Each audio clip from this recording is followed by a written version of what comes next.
একটা ভাষা লাখো মানুষের তরতাজা প্রাণ আর ইতিহাসের বুক চিরে লেখা এক শব্দ ২১। ১৯৫২ সালের ২১ ফেব্রুয়ারি ঢাকার বাতাসে তখন অদৃশ্য উত্তেজনা।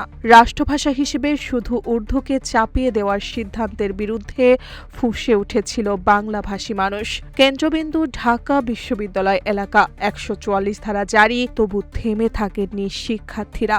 স্লোগানে কাঁপে রাজপথ, রাষ্ট্রভাষা বাংলা চাই। আর ঠিক তখনই গুলির শব্দ, শহীদের রক্তে ভিজে যায় রাজপথ।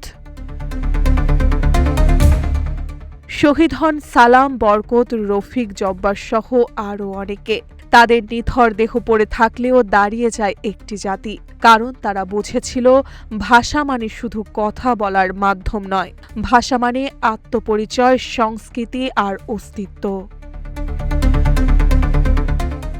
সেই রক্তের স্মৃতি ধারণ করে নির্মিত হয় কেন্দ্রীয় শহীদ মিনার, যেখানে প্রতি বছর নেমে আসে মানুষের ঢল। খালি পায়ে প্রভাত ফেরি, হাতে ফুল, কণ্ঠে গান, আমার ভাইয়ের রক্তে রাঙানো ২১ ফেব্রুয়ারি। শোক এখানে শক্তি হয়ে ওঠে, অশ্রু হয়ে ওঠে অঙ্গীকার।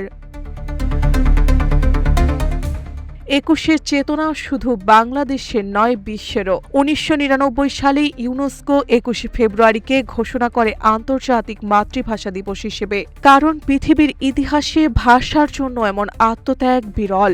বাংলা ভাষার রক্তাক্ত সংগ্রাম তাই আজ বিশ্ব মানবতার গর্ব। এই ভাষা আন্দোলনের পথ ধরে এসেছে স্বাধীনতার স্বপ্ন, মুক্তিযুদ্ধের প্রস্তুতি। ২১ শিখিয়েছে মাথা নত না করতে, অন্যায়ের সামনে দাঁড়াতে, নিজের পরিচয়ের জন্য লড়াই করতে।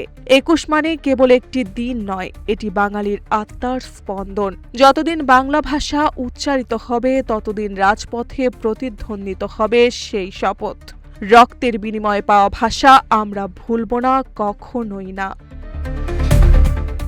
মার্জিয়া মৌ, রূপালী বাংলাদেশ।